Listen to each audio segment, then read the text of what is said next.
Nunca fui o tipo de mulher que sonha com véus esvoaçantes ou castelos de açúcar. Mas naquele dia, parada atrás da grande porta de madeira, ouvindo os murmúrios ansiosos de uma centena de convidados, meu coração batia como se fosse explodir. Eu tremia, não de nervosismo ou emoção, mas de algo que eu ainda não conseguia nomear. Talvez fosse um aviso do meu próprio corpo, tentando me alertar de que algo estava prestes a acontecer. Algo que mudaria minha vida para sempre. O vestido era branco, mas não significava pureza. Era um manto de batalha, costurado com promessas falsas e silêncios cúmplices. Eu me olhava no espelho e via uma mulher forte, que tinha sobrevivido a uma infância sufocada por comparações, a uma juventude marcada por rejeições veladas. E agora, ali, prestes a dizer assim em diante do mundo inteiro, eu me perguntava, por que eles sempre quiseram me ver como coadjuvante da minha própria história? Minha irmã, Bianca, sempre foi o furacão da família. Escandalosa, dramática, com aquele sorriso forçado que todos fingiam ser encantador. Desde crianças, ela roubava meus brinquedos, minha atenção, meus aniversários. E agora, meu casamento. Ela dizia que tudo era competição. Que eu só estava me casando porque queria provar algo para ela. Que ninguém podia amá-la mais do que a mim. E por mais que eu tentasse me afastar, manter a paz, ignorar suas provocações, ela sempre dava um jeito de se infiltrar nas minhas conquistas. A música começou. As portas se abriram. O corredor parecia mais longo do que qualquer outro que eu já tivesse percorrido. Os olhos de todos se voltaram para mim, mas o que me paralisava era o olhar dele. Renato. Ele estava bonito. Um tipo de beleza limpa, arrumada demais, quase ensaiada. O terno preto engomado, os cabelos perfeitamente penteados. Mas o que sempre me atraiu em Renato era o que ele escondia dos outros, a doçura nos gestos pequenos, o respeito pelo meu silêncio, o carinho escondido nos detalhes. Ou pelo menos, era o que eu acreditava. Quando cheguei ao altar, ele sorriu. Mas havia algo ausente ali. Uma hesitação que me cortou como navalha. Minha mão repousou na dele, e estava fria. Gelada. Como se ele estivesse ali por obrigação ou por medo. O celebrante começou a cerimônia. Eu tentava focar nas palavras, mas tudo em mim gritava. Algo estava fora do lugar. As mãos de Renato suavam. Os olhos dos meus pais me analisavam como se estivessem torcendo para eu perceber algo, para eu cair antes de chegar ao clímax daquele teatro. E então, aconteceu. Bianca se levantou. O salto do sapato bateu firme no chão de mármore, como se marcasse o início de uma execução. Ela segurava o microfone com uma mão trêmula, mas o rosto dela era de pura vitória. A sala inteira silenciou. Todos a encararam, esperando um brinde, uma homenagem talvez. Mas não. Ela riu. Um riso rouco, de garganta seca. Este bebê, gritou ela, a mão pousando sobre o ventre ainda discreto, este bebê é do seu noivo. Eu sou a noiva de verdade. A sala explodiu em vozes, gritos, estalos de talheres. Algumas mulheres se levantaram em choque. Outras riram de nervoso.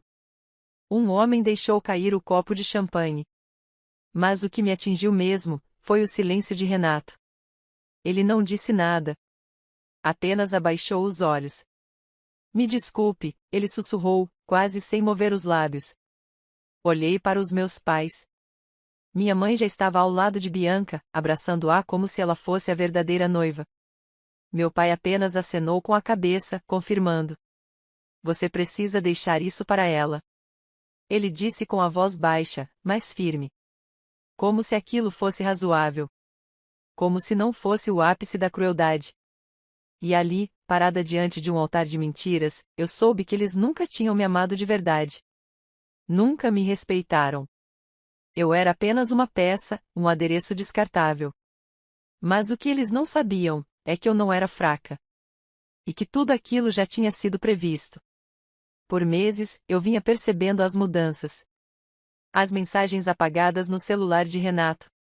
As ligações em horários estranhos. Os olhares cúmplices entre ele e Bianca quando achavam que eu não estava prestando atenção. Mas o que eles não sabiam, é que eu estava prestando atenção em tudo. E gravando. gravando cada conversa, cada deslize, cada segredo sussurrado no escuro. Eu me fiz de cega, de inocente, de noiva apaixonada. E enquanto eles riam de mim pelas costas, eu desenhava meticulosamente a queda de cada um. Respirei fundo. Deixei o buquê escorregar dos meus dedos e cair no chão com um baque seco. O som ecoou na igreja silenciosa como o disparo de um revólver. Olhei para Bianca, que sorria vitoriosa. Você quer o lugar de noiva? Perguntei em voz alta, caminhando até ela. Pois fique com ele. Mas saiba, você acabou de destruir o palco onde estava se apresentando. Ela franziu o senho. Abriu a boca para retrucar, mas eu já estava entregando um envelope para o celebrante. Leia. Pedi.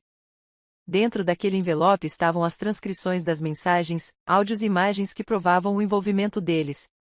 Mas mais do que isso, estavam os documentos da empresa que Bianca e Renato usaram meu nome para abrir. E as dívidas que haviam colocado em meu nome. Todas denunciadas. E aquilo era só o começo. A igreja, antes decorada com flores e promessas, agora fedia a traição e covardia. Mas eu ainda não havia terminado. Não houve gritos, nem histeria. Apenas o som das páginas sendo viradas. O celebrante lia, gaguejando, sem conseguir disfarçar o horror nas entrelinhas. Cada palavra caía como uma bomba no colo da minha família. E ali estava Bianca, parada ao lado do altar, com o rosto congelado numa expressão que misturava confusão, raiva e um início de desespero que ela ainda não sabia nomear. Renato tentou arrancar o envelope das mãos do celebrante, mas era tarde. As provas estavam ali. E não havia como negá-las. Prints, áudios, extratos, registros. Eu passei noites sem dormir, rastreando cada movimento, cada transação, cada mentira. E guardei tudo. Esperei o momento certo. E o momento certo era aquele.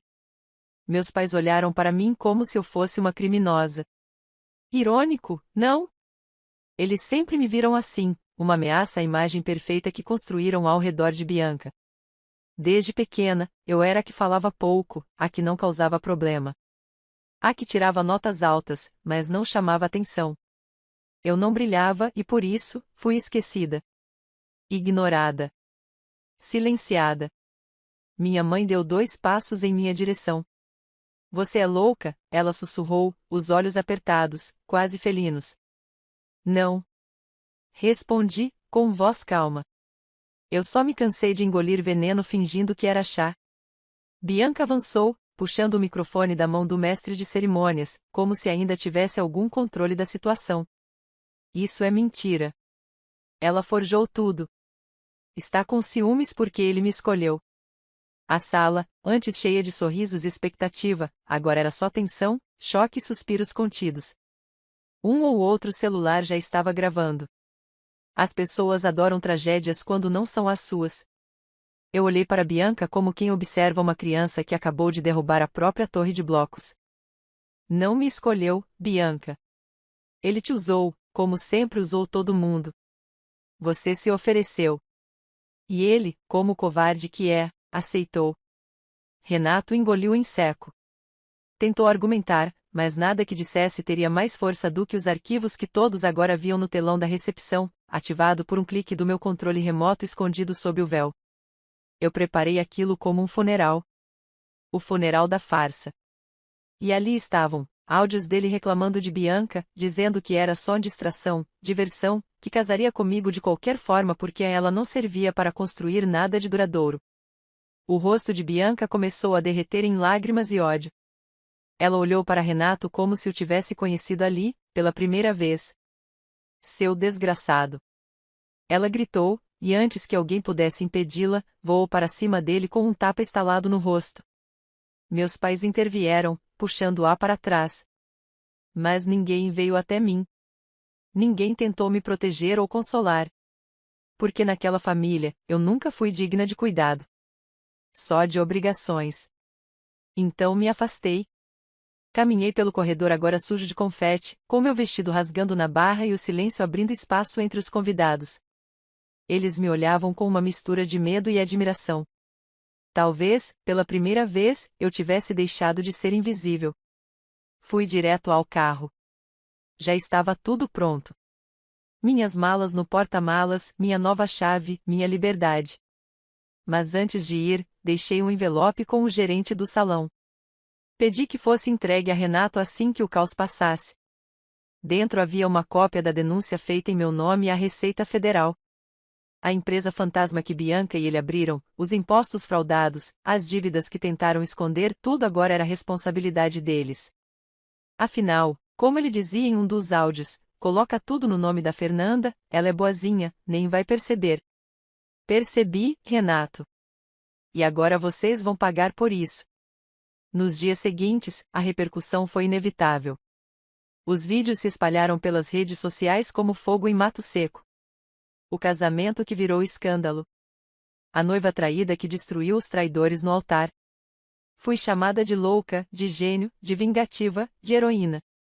Mas não me importei com os rótulos. Só me importava o silêncio. O silêncio que, finalmente, era meu. Me instalei em meu novo apartamento, uma cobertura simples, porém confortável. O tipo de lugar onde ninguém me conhecia.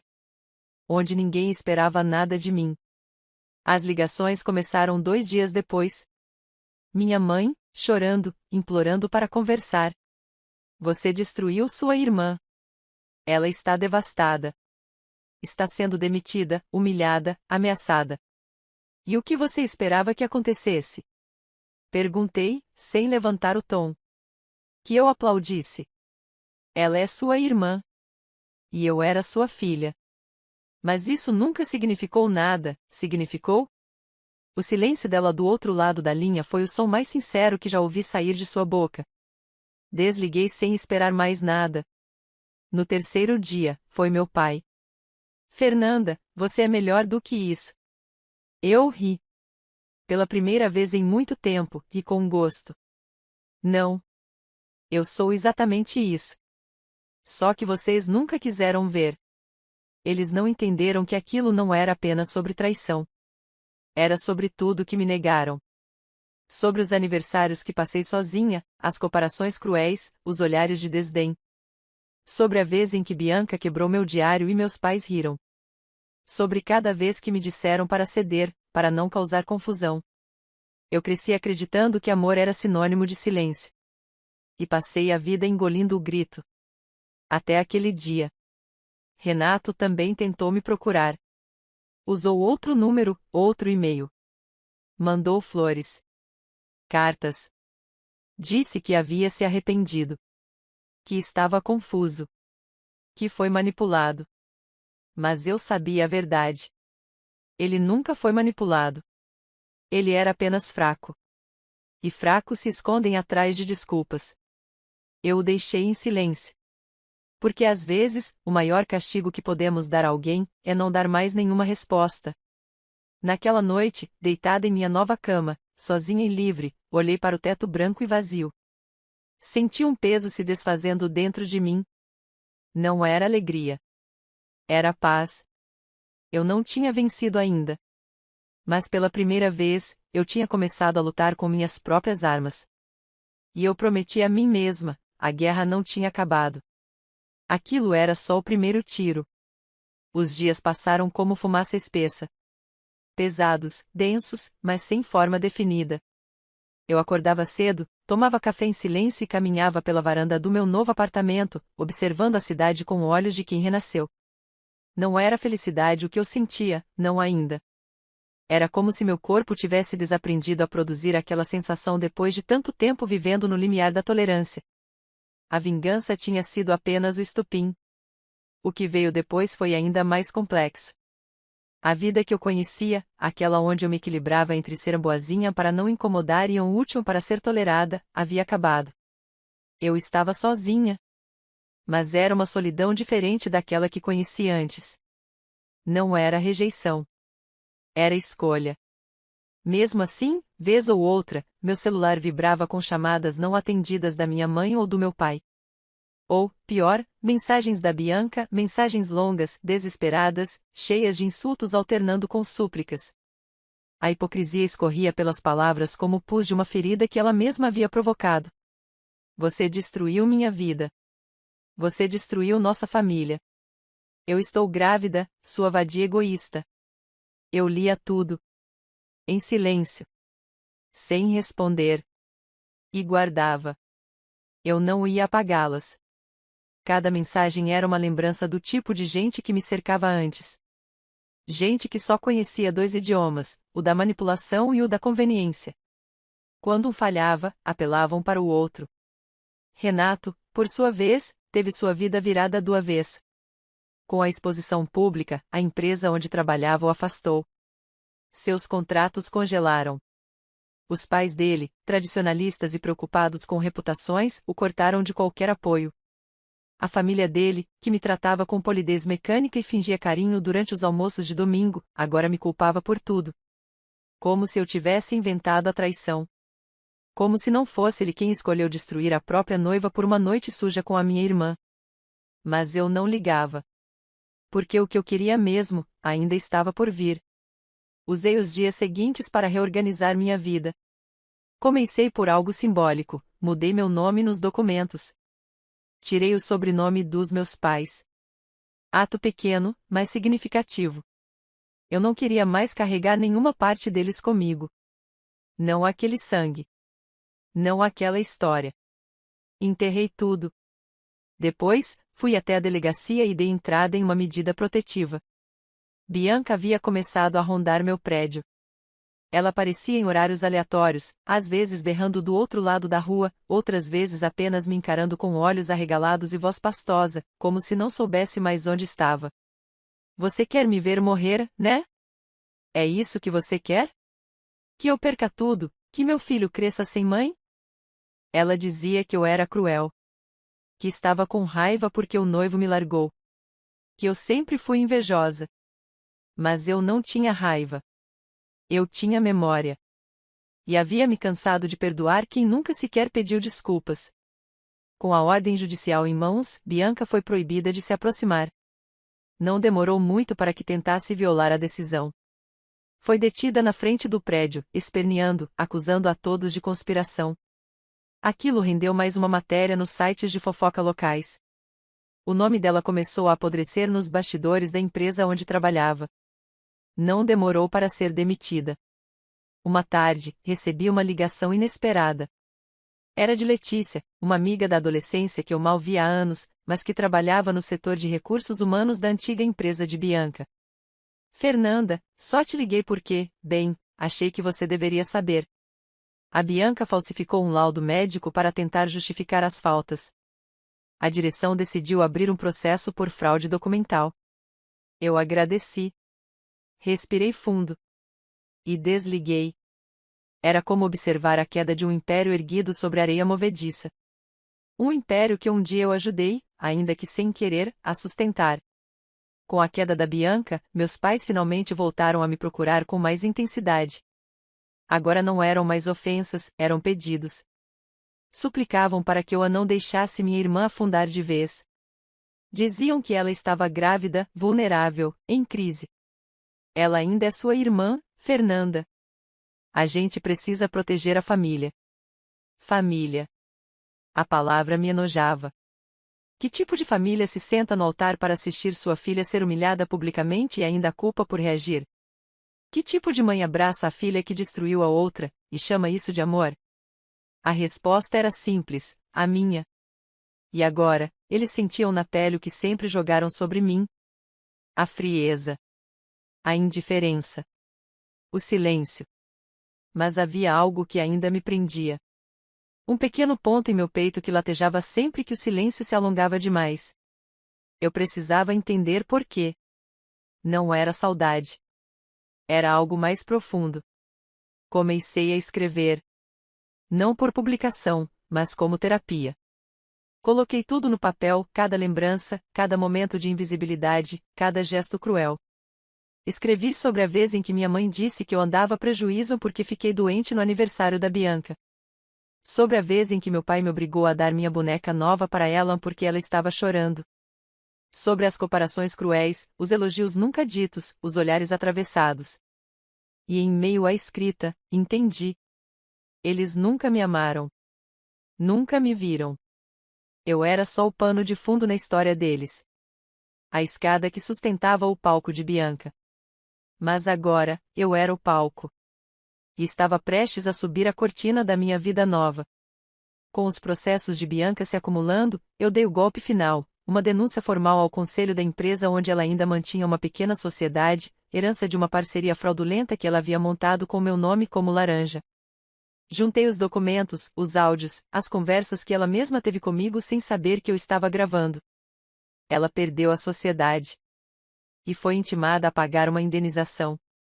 Ao receber a notificação judicial, ela surtou novamente. E quem apareceu na minha porta? Meus pais. De novo. Dessa vez, juntos. Ombro a ombro. Mãos entrelaçadas como duas estátuas de hipocrisia. A Bianca está destruída. Vai perder tudo. Vai ser mãe solteira.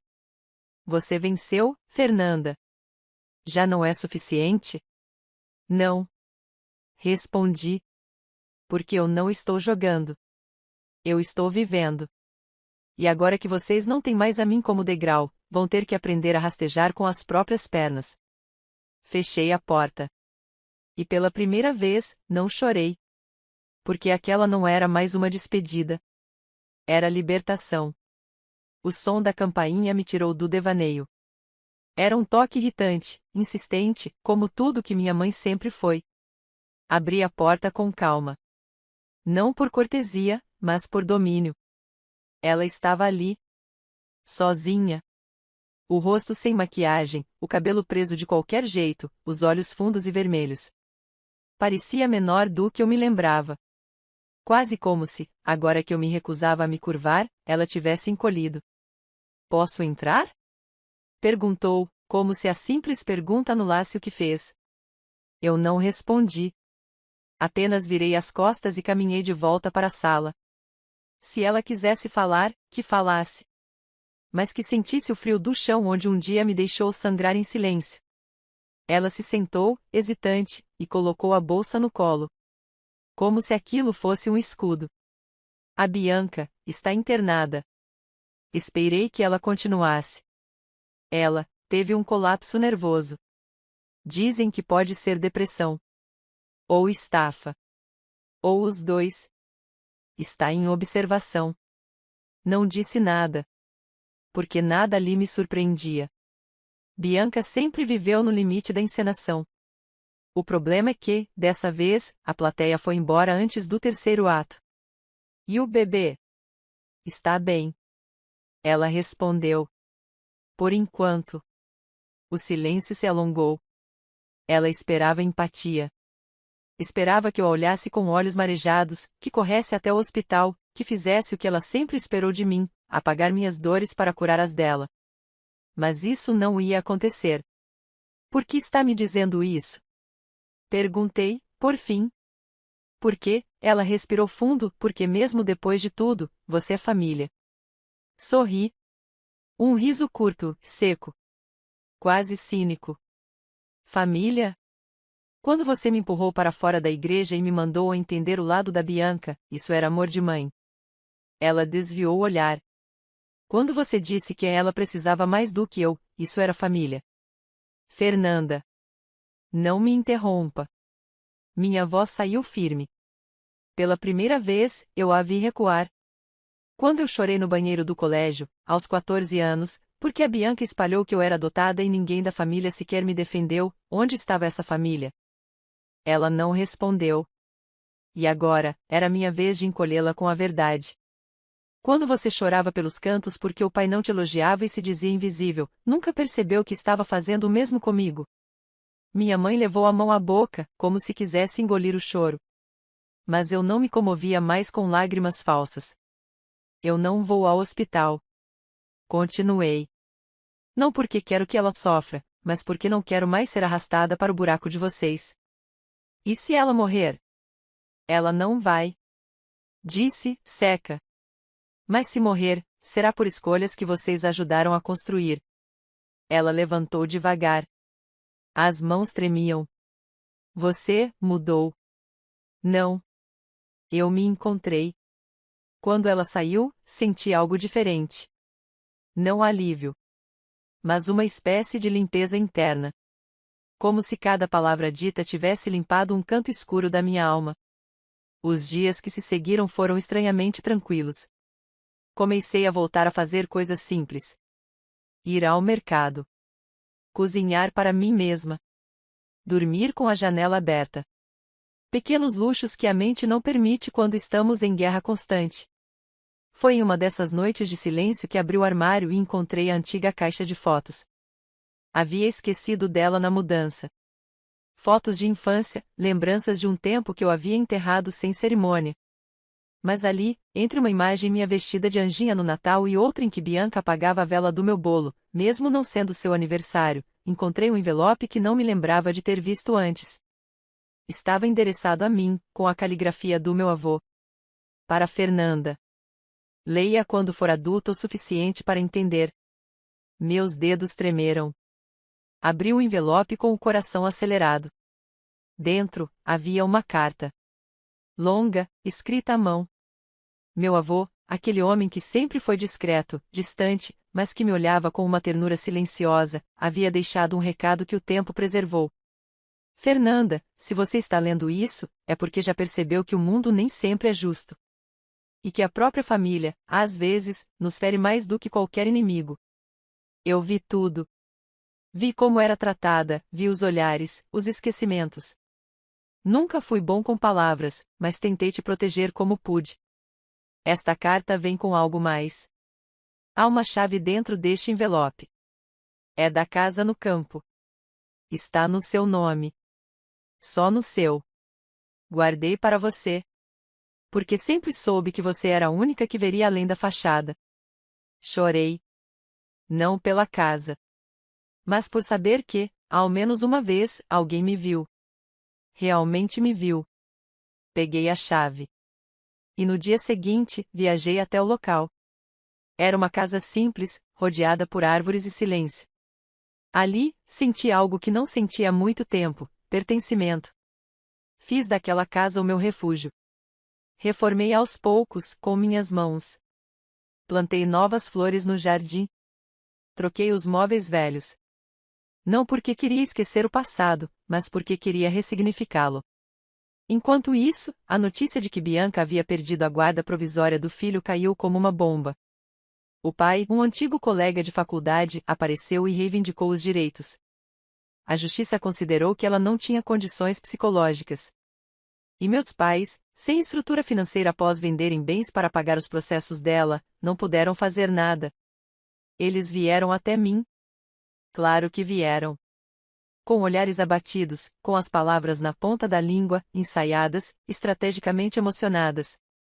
Precisamos da sua ajuda, disse meu pai, agora com os ombros caídos. É por um neto seu. A última tentativa de apelo. Olhei para eles com a frieza que a vida me ensinou. Não é meu neto. Não sou mãe da Bianca. Nem a esposa do Renato. Nem filha de vocês. Eu sou só a mulher que vocês tentaram destruir. E falharam. Fechei a porta. Sem dor. Sem hesitação. A cortina havia caído de vez. E eu, enfim, estava em cena. Sozinha. Mas livre. O inverno chegou devagar naquele ano. As árvores ao redor da casa no campo ficaram alaranjadas, como se guardassem fogo dentro de si. E talvez fosse isso que eu mais admirava na natureza, a forma como ela morre para florescer. Sem barulho. Sem pedir desculpas. Todas as manhãs, eu tomava café olhando para a janela e ouvia o som do mundo se reorganizando. Era engraçado pensar que, meses antes, eu estava diante de um altar prestes a dizer assim a um homem que me apunhalava pelas costas enquanto segurava minha mão. Agora, eu não devia nada a ninguém. E nunca estive tão viva. A reforma da casa estava quase terminando. Cada canto refletia algo meu. As paredes, antes frias, agora carregavam quadros com frases que escrevi durante as madrugadas solitárias. Meus livros estavam alinhados nas estantes. Meus planos, organizados em cadernos rabiscados com paixão. Uma das paredes levava uma pintura que eu mesma fiz, uma mulher de olhos fechados, com raízes saindo de seus pés e quebrando o chão. Era sobre mim, sobre o que se rompeu e o que nasceu depois. Foi no final de tarde, quando as nuvens estavam pesadas demais para fingirem leveza, que recebi o envelope do advogado do meu avô. Era o encerramento oficial do processo de transferência do imóvel rural. Um documento simples, mas que trazia a assinatura que eu nunca precisei, mas sempre desejei, a validação de que eu era, sim, herdeira. De algo mais que terra. De história. De verdade. Junto ao envelope, havia um bilhete. Ele sabia quem você era. Sempre soube. Guardei aquilo como se fosse ouro. Era meu. Não porque alguém deu, mas porque alguém reconheceu. Na mesma semana, fui até o cartório da cidade. Pedi a alteração oficial do meu nome. Tirei o sobrenome do meu pai e acrescentei o nome do meu avô. Levei comigo apenas a identidade nova e a certeza antiga. Eu era filha do silêncio, neta da observação e agora, dona de mim. 2 dias depois, a campainha da casa tocou. Pensei que fosse algum vizinho, ou talvez o pessoal da empresa que finalizava a parte elétrica. Mas, ao abrir, ali estavam eles, minha mãe, meu pai, e Bianca. Ela usava óculos escuros, mas era impossível esconder a magreza, os olhos fundos, o rosto sem cor. Parecia uma sombra. Mas não uma sombra de mim. Uma sombra de tudo que ela construiu e que finalmente desmoronou. Podemos conversar? Perguntou meu pai, quase como um pedinte. Observei os 3. Os mesmos que riram da minha dor. Os mesmos que aplaudiram minha humilhação. Os mesmos que me expulsaram de casa, do casamento, da família. Assenti. Mas não os convidei a entrar. Ficamos ali, na varanda. Com o frio cortando o vento e o peso da vergonha pairando sobre suas cabeças. A Bianca perdeu tudo. O emprego, o apartamento, até a guarda do filho. Começou minha mãe. E o que eu tenho a ver com isso? Minha voz foi firme. Controlada. Não havia mais tremor nos meus ombros. Só uma calma letal. Ela quer se recuperar. Insistiu minha mãe. Está fazendo terapia. Tentando mudar. Ri. Não de deboche. Mas de cansaço. Vocês continuam tentando manipular com o discurso da redenção. Mas Bianca não está arrependida. Está arruinada. E vocês não estão aqui por ela. Estão aqui porque sabem que, sem mim, vocês não têm para onde ir. Bianca tirou os óculos.